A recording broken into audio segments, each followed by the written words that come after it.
do this.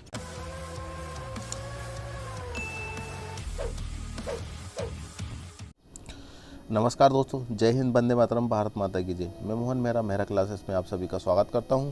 यदि आपने अभी तक मेरे चैनल को सब्सक्राइब नहीं किया है तो प्लीज़ सब्सक्राइब कीजिए, लाइक कीजिए और मेरी वीडियो आप तक सबसे पहले पहुंचे उसके लिए बेल आइकन पर भी क्लिक कर दीजिए। दोस्तों, आज जो नोटिफिकेशन मैं आपके लिए लेकर आया हूं वो notification state Bank of India से आया है। जी हाँ, स्टेट बैंक ऑफ इंडिया, देश की मानी हुई बैंक, सबसे बड़ी bank state Bank of India से आया है।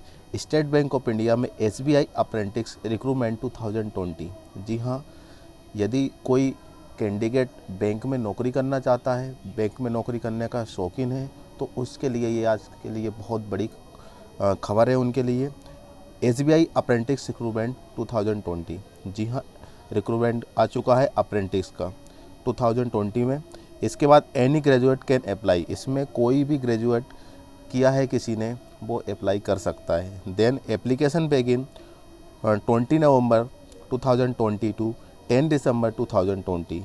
20 नवंबर से फॉर्म भरना स्टार्ट हो चुके हैं और इसके बाद 10 दिसंबर तक इसके फॉर्म भराएंगे। और यदि हम वैकेंसी की बात करें इसमें, तो टोटल वैकेंसी है यहाँ पर 8500। काफ़ी वैकेंसी है। यदि कोई कैंडिडेट बैंक में नौकरी करने के इच्छुक है और या शौकीन है तो प्लीज़ ये फॉर्म को आप ज़रूर भरना, क्योंकि 8500 वैकेंसी है इसके अंदर। और अप्रेंटिस है, ये जॉब से थोड़ा नीचे होती है, मतलब अप्रेंटिस 1 साल की होती है, 2 साल की होती है, 3 साल की रहती है। तो इसमें क्या होगा कि जो एग्ज़ाम होगा ना, तो जो पोस्ट का एग्ज़ाम होता है, रिक्रूटमेंट का आती है वैकेंसी की, तो उसमें उसका लेवल से थोड़ा कम लेवल में एग्ज़ाम होता है। तो इसमें इजीली आप सेलेक्ट हो सकते हैं। ठीक है, तो आप फॉर्म भर दीजिए, क्योंकि एप्लीकेशन बिगिन मतलब एप्लीकेशन फॉर्म भरना स्टार्ट हो चुके हैं 20 नवंबर से और इसकी अंतिम डेट रहेगी 10 दिसंबर। और टोटल वैकेंसी आपकी यहाँ पर रहेगी 8500। और अभी तक आपने मेरा क्लासेस को सब्सक्राइब नहीं किया है तो प्लीज़ मेरा क्लासेस को सब्सक्राइब कीजिए। और चलते हैं इसके ऑफिशियल नोटिफिकेशन पर। जब तक के स्टेट बैंक ऑफ इंडिया के ऑफिशियल नोटिफिकेशन पर, तो टाइम वेस्ट ना करते हुए हम वीडियो को स्टार्ट करते हैं। हम आ चुके हैं SBI के ऑफिशियल नोटिफिकेशन पर। SBI State Bank of India central recruitment of promotion department corporate centre Mumbai. जी हाँ, देश की सबसे बड़ी बैंक है तो वो SBI है, स्टेट बैंक ऑफ इंडिया है। मैं online registration of application from 20 November 2020 to 10 December 2020। जी हाँ, मैं बता चुका हूँ आपको कि 20 नवंबर से फॉर्म भरना स्टार्ट हो चुके हैं और ये फॉर्म भराएंगे आपके 10 दिसंबर तक फॉर्म भराएंगे। और ऑनलाइन एग्जामिनेशन आपका जनवरी में आएगा। आपका जनवरी में एग्ज़ाम हो जाएंगे, जनवरी में आपके एडमिट कार्ड अवेलेबल हो जाएंगे और इसी में आपके शायद जनवरी में ही आपके एग्ज़ाम हो जाएंगे या फिर फरवरी के फर्स्ट वीक में आपके एग्ज़ाम होना स्टार्ट हो जाएंगे। ठीक है, देन हम आगे बढ़ते हैं।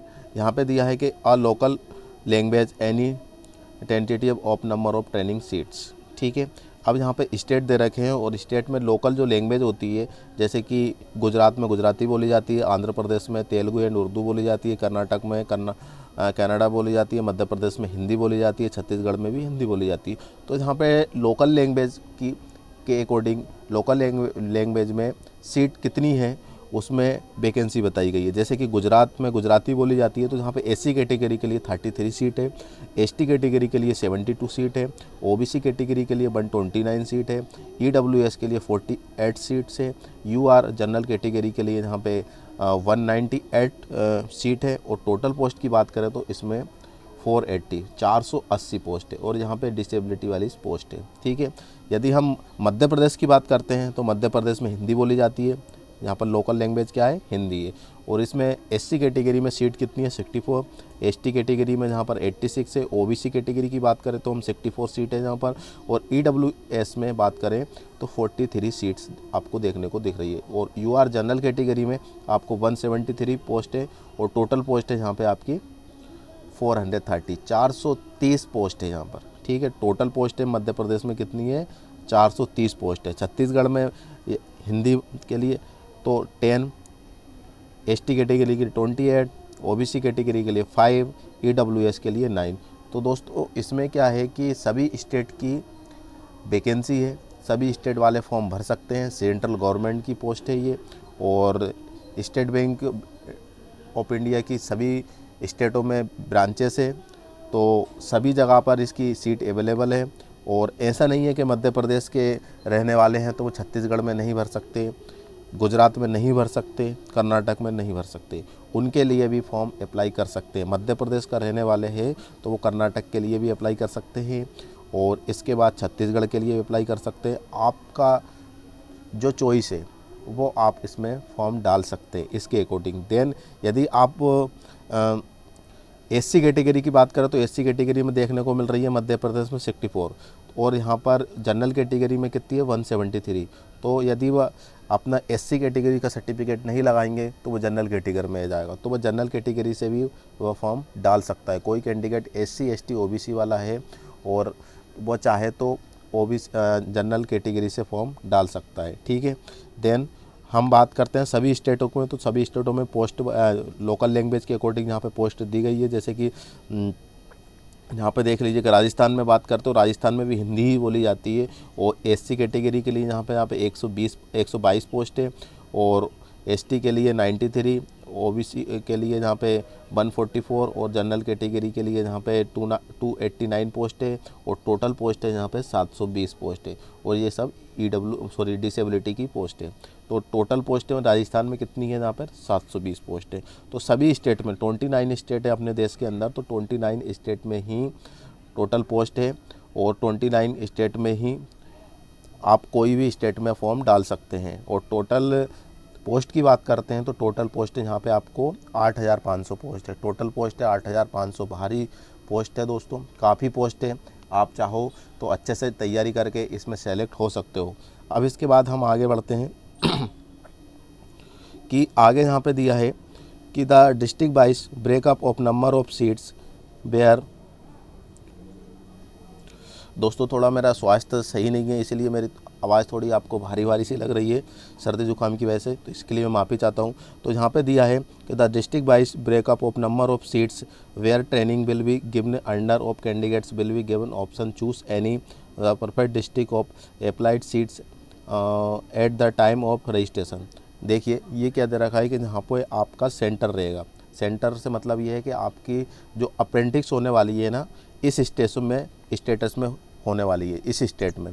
अब कौन से स्टेट में होने, जैसे कि मध्य प्रदेश में आप ट्रेनिंग लेना चाहते हैं तो मध्य प्रदेश में सीटी अवेलेबल रहेगी। तो यहाँ पे उसकी आपकी पूरी डिटेल है कि जैसे कि गुजरात में टोटल सीट है 480 पोस्ट है, और जहाँ पे डिस्ट्रिक्ट वाइज ट्रेनिंग सीट्स है, तो ट्रेनिंग सीट आपको देखिए अहमदाबाद में 21 है, अमरेली में 43 है, आनंद में 18 है, अरावली में 7 है, ठीक है ना। तो यहाँ पे सभी का क्या दे रखा है, सिटी वाइज पोस्ट भी दे रखी है। टोटल गुजरात में 480 सीट्स है, 480 पोस्ट है, और इसके बाद ट्रेनिंग वाइज मतलब सीट्स में सिटी वाइज में देखने को मिल रही, तो सिटी वाइज भी यहाँ पे अलग तरीके से दे रखा है। आंध्र प्रदेश में टोटल सीट है यहाँ पर 620, और यहाँ पे सिटी वाइज भी अलग अलग तरीके से पोस्ट दे रखी है। हम बात करते हैं मध्य प्रदेश की, तो मध्य प्रदेश में 430 पोस्ट है टोटल, ठीक है।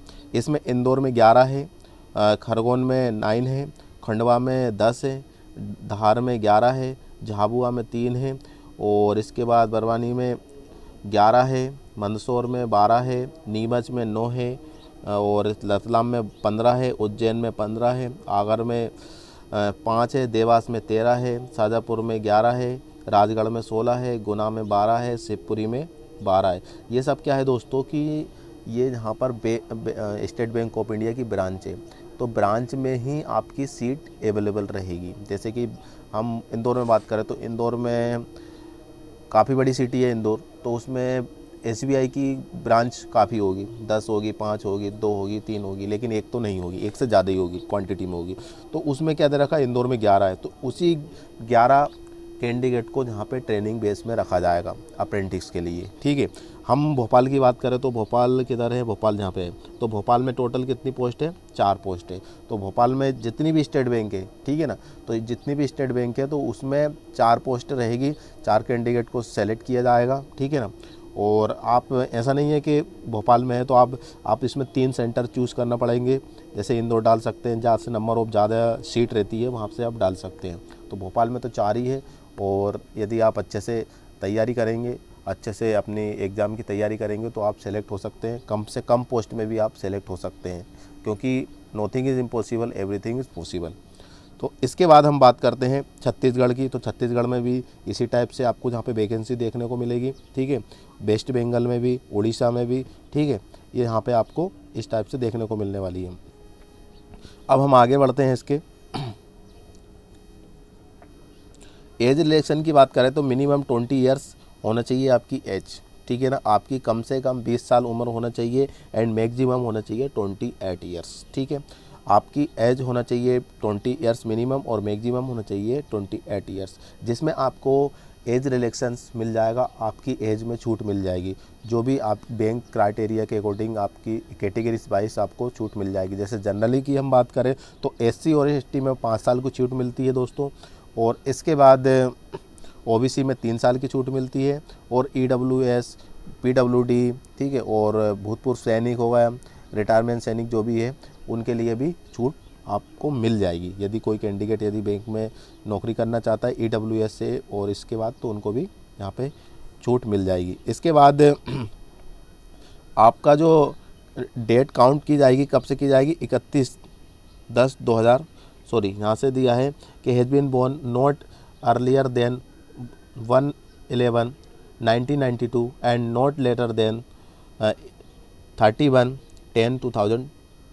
तो दोस्तों यहाँ पे दिया है कि इन दोनों डेटों के बीच में ही आपका जन्म होना चाहिए। क्या होना चाहिए, 1 नवंबर 1992 से 31 अक्टूबर 2000 तक के बीच में आपका क्या होना चाहिए, जन्म होना चाहिए। दोनों डेट इंक्लूड है, इन दोनों के बीच में ही आपकी जन्म है, तो आप फॉर्म डाल सकते हैं।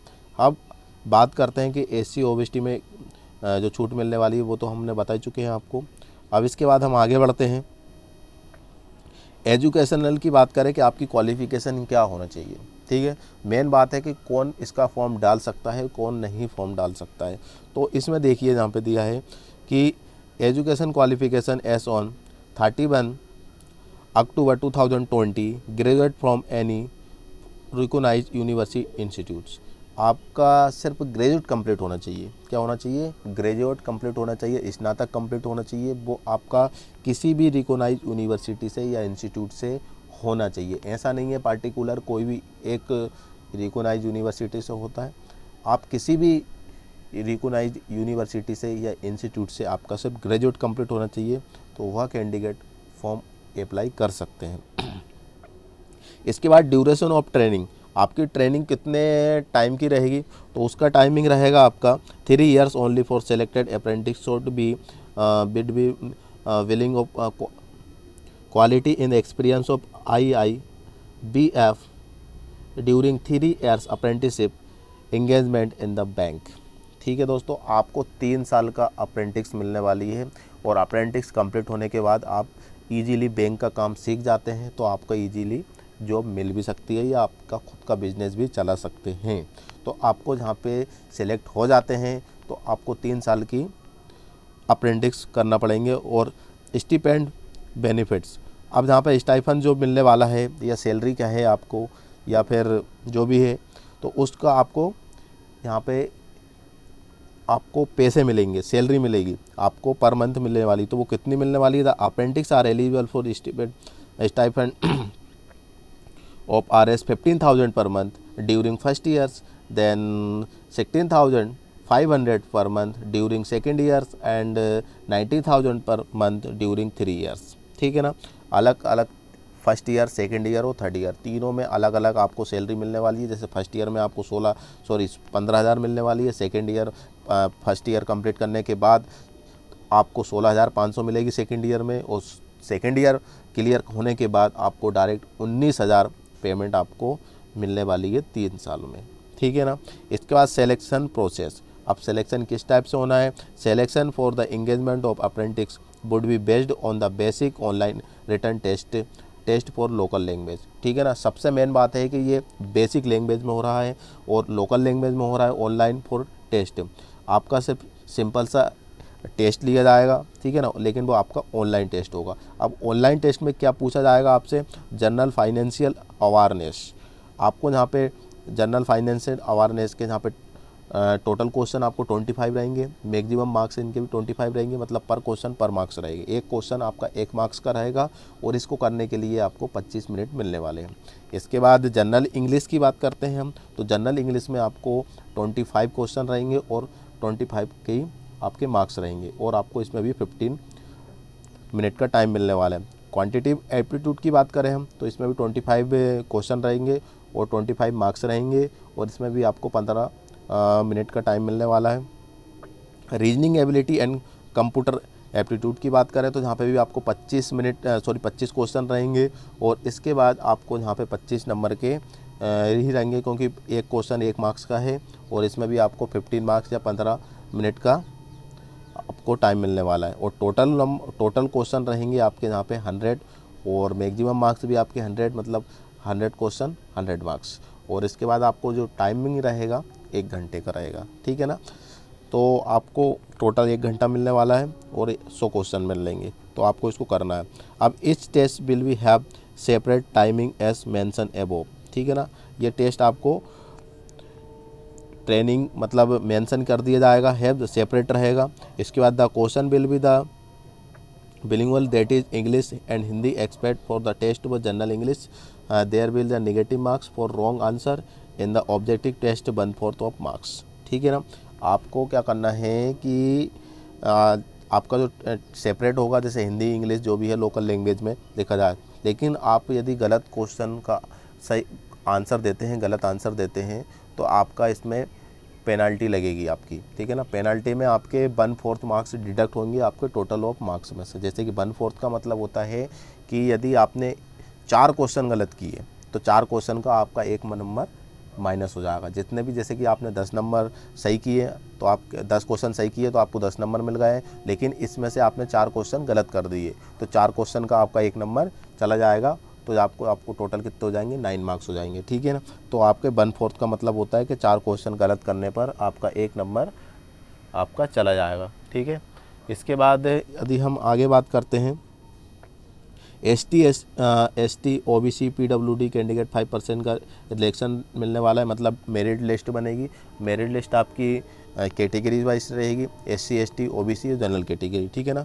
आपको SC ST का आपको पता ही कि आरक्षण मिलता है, छूट मिलती है, तो उनको भी यहाँ पे क्या हो जाएगा कि छूट मिलने के बाद आपकी जो मेरिट लिस्ट होती है वो अलग अलग कट ऑफ आता है। SC का लगाता है, ST का लगाता है, OBC का लगाता है, ठीक है। अब हम बात करते हैं कि एग्जामिनेशन सेंटर की। अब एग्जामिनेशन सेंटर आप कहाँ ले सकते हैं, जैसे अंडमान एंड निकोबार में बात करते हैं तो पोर्ट ब्लेयर में आएगा एग्जामिनेशन सेंटर, ठीक है ना। और यहाँ पे इम्फाल एग्जामिनेशन सेंटर रहेगा, स्टेट रहेगा, ये अलग स्टेट है और यहाँ ये अलग स्टेट है। अब आंध्र प्रदेश में जहाँ पे ये स्टेट दे रखे हैं यहाँ पे, ठीक है। अब हम मध्य प्रदेश की बात करते हैं तो मध्य प्रदेश में केरल, मध्य प्रदेश, ये मध्य प्रदेश आ गया अपना। और मध्य प्रदेश में भोपाल है, ग्वालियर है, इंदौर है, जबलपुर है, सागर है, सतना और उज्जैन है, ठीक है ना। 1 2 3 4 5 6 7 सेंटर दिए गए हैं मध्य प्रदेश के अंदर। और मध्य प्रदेश में भोपाल है, ग्वालियर है। अब भोपाल के अंदर भी आपके सेंटर कहीं भी जा सकते हैं, जैसे कि न्यू मार्केट जा सकते हैं, MP नगर जा सकते हैं, राशन रोड जा सकते हैं, ठीक है ना। नीलवड़ रोड, रातीवड़ रोड, कहीं भी जा सकते हैं आपके, वो भोपाल के अंदर कहीं भी जा सकते हैं। ऐसे ग्वालियर है, इंदौर है, जबलपुर है, सागर है, सतना और उज्जैन है। आपको जहाँ उचित लगे, आपके अकॉर्डिंग, आपको जहाँ पसंद आए वहाँ आपका एग्ज़ाम सेंटर आप फॉर्म डालते टाइम इसमें चूज़ कर सकते हैं। देन हम आगे बढ़ते हैं कि मेडिकल एग्जामिनेशन। अब आपका सब कुछ हो जाने के बाद आप स्टेप टू स्टेप आप क्वालिफाई कर रहे हैं तो आपका मेडिकल टेस्ट होगा, मेडिकल एग्जामिनेशन होगा। Engagement of selected apprentice of subject of the his her being the declare modify is per the requirement of the bank, ठीक है ना। आप पूरी तरीके से तंदुरुस्त होना चाहिए, फिट होना चाहिए, हेल्दी होना चाहिए, ठीक है ना। ऐसा नहीं कि आपके अंदर कोई बीमारी है, लेकिन बीमारी है तो आपको बैंक में उस बीमारी का कोई मतलब नुकसान नहीं होना चाहिए, ठीक है ना। जैसे कि हम आर्मी की बात करते हैं, पुलिस की बात करते हैं तो वहाँ पे दौड़ मांगते हैं, दौड़ में जितने भी मांगी जाती है, रनिंग मांगी जाती है, तो इसमें रनिंग तो करवाएंगे नहीं क्योंकि बैंक में रनिंग तो होती नहीं है। लेकिन इसके अलावा डिसेबिलिटी में देखा जाए तो आइस में आपको पूरी प्रॉपर नॉर्मल तरीके से दिखना चाहिए, है ना। इसमें आइस में नहीं होना चाहिए, सुनने में प्रॉब्लम नहीं होना चाहिए, क्योंकि बैंक में सबसे ज़्यादा सुनना देखने के काम ही रहता है, सिस्टम पे काम रहता है। तो इस तरीके से कोई आपके अंदर कोई डिसेबिलिटीज़ नहीं होना चाहिए। हम आगे बढ़ते हैं। इसके बाद फाइनल सिलेक्शन की बात करते हो, फाइनल सिलेक्शन भी सब्जेक्टेड टू द वेरिफिकेशन, तो verification of eligible for of the port of information furnished of the online application qualification test of specific opted local language where applicable in the detail above declare in the medical examination। ठीक है ना, आपका पहले आपका exam हो, अब sorry form भराएंगे, इसके बाद आपका जहाँ पे लोकल लैंग्वेज में आपका एग्जाम होगा, देन इसके बाद आपका मेडिकल टेस्ट होगा। 3 स्टेप है यहाँ पे ABC। ठीक है, इसके बाद हम आगे बात करते हैं बेट लिस्ट, है ना। Wait list state wise of the mention of the year of the result of engagement apprentice next engagement exercise beach of the candidate with release of one form of the wait list against of non joining subject and एवोलॉजी qualify in the candidates. देखिए, जैसे कि कोई ऐसा होता है कि दोस्तों क्वालिफाई हो जाते हैं लेकिन वह ज्वाइनिंग नहीं करते हैं, तो उनका थोड़ा टाइम वेट किया जाता है। वो वेट करने के बाद कुछ कैंडिडेट ऐसे रहते हैं कि वो वेटिंग लिस्ट में रहते हैं। यदि कोई कैंडिडेट वहाँ पे टाइम से रिपोर्टिंग नहीं करता तो उनको भी उसमें उस जगह पर उनको मिल जाता है ऑप्शन कि हम उसमें ज्वाइनिंग कर सकते हैं। अब बात करते हैं यहाँ पे फ़ीस की, तो फीस आप यहाँ पे कैटेगरीज वाइज आपको फ़ीस दे रखी है। जनरल, OBC और AWS के लिए 300 रुपीज़ फ़ीस रहेगी, ठीक है ना, 300 रुपये। और SC ST PWD के लिए यहाँ पे आपको नील, मतलब आपको कोई फ़ीस देना नहीं है, ठीक है। SC ST PWD में आपको कोई फ़ीस नहीं लगने वाली है, तो ये आपके लिए बहुत अच्छी बात है दोस्तों, आपको कोई पैसा नहीं लगने वाला है। मतलब स्टेट बैंक ऑफ इंडिया की तरफ से कोई पैसा नहीं लिया जाएगा। हाँ, यदि MP ऑनलाइन माध्यम के आपके जो भी चार्जेस लिए जाते हैं भरने के 50 रुपये 100 रुपये, वो उनके अकॉर्डिंग चूज़ कर सकते हैं, लेकिन नोटिफिकेशन में ऑफिशियल वेबसाइट में ऐसा कोई नहीं बताया गया है कि आपको इतना फ़ीस लगेगा। हाँ, लेकिन ये 300 आपको देना पड़ेगा जनरल कैटेगरी के लिए। हाँ, हम आगे बात कर रहे हैं जनरल इन्फॉर्मेशन। जनरल इन्फॉर्मेशन में आपको बता ही चुका हूँ, ठीक है। आपको इसमें डिटेल्स में आपको एग्ज़ाम के कैसे जाना है, कैसे फॉर्म भरना है, और अच्छे तरीके से इंस्ट्रक्शन पढ़कर रीडिंग करके इसके बाद फॉर्म भरना है। इस इंस्ट्रक्शन में सब सिर्फ यही है, तो ये मैं आपको नहीं बता रहा हूँ। और इसके बाद हम आगे बात करते हैं हाउ टू अप्लाई। अब अप्लाई कौन कर सकता है, कैसे कर सकता है, तो अप्लाई सिर्फ ऑनलाइन मोड से ही अप्लाई हो सकता है, ठीक है। ऑफलाइन मोड बिल्कुल अवेलेबल नहीं है, एक्सेप्ट नहीं किया जाएगा, ठीक है ना। तो candidate can apply online and none other mode, ठीक है ना, सिर्फ ऑनलाइन मोड से किया जाएगा, अदर मोड से बिल्कुल भी सोचना भी मत ही, ठीक है ना। इसके बाद हम guidelines for the filling application of payments of fees online mode only, ठीक है ना। ये भी आपको ऑनलाइन मोड से ही एग्जामिनेशन जो फीस लगने वाली है आपकी, वो भी आपको ऑनलाइन मोड से ही पेमेंट करना पड़ेगा। Pre requirements of applying online, तो आपको यहाँ पे प्री अप्लाइंग में आपको क्या करना चाहिए, आपको सबसे आपके पास होना चाहिए candidate should have valid email ID and mobile number which should be kept, ठीक है ना, एक्टिव। हमेशा आपकी जो ईमेल आईडी होती है वो बिल्कुल एक्टिव होना चाहिए, मोबाइल नंबर भी एक्टिव होना चाहिए। ऐसा नहीं है कि आपने रजिस्ट्रेशन फॉर्म डालते टाइम आपने मोबाइल नंबर दे दिया और कुछ टाइम बाद वो बंद हो गया, और इसके बाद ईमेल आईडी भी आपकी बंद हो गई। लेकिन आपको ऐसा नहीं देना है, क्योंकि इसी पे आपको सारी इन्फॉर्मेशन मिलने वाली है, ठीक है। इसके बाद हम आगे बात करते हैं प्रिंट आउट और form the note of the sent of दी। यदि आप फॉर्म डालने के बाद प्रिंट आउट निकलता है, और प्रिंट आउट निकलने के बाद आपको ये ऑफलाइन मोड में सेंड नहीं करना है, ठीक है। ये आपको यहाँ पे दिया note be send to SBI, ठीक है। इसके बाद कॉल लेटर की बात करें तो कॉल लेटर आपको हमने बता चुके हैं, कॉल लेटर आपको जनवरी महीने में आ जाएगा, ठीक है ना। जनवरी मंथ में आपको कभी भी नोटिफिकेशन में मिल जाएगा और आप वहाँ से डाल सकते हैं। और इसके बाद proof of identification be submitted at the time of examination. आपको रजिस्ट्रेशन टाइम में आपने जो भी आईडी लगाई है वही आईडी आपको एग्जामिनेशन देते टाइम लेकर आना है, ठीक है ना।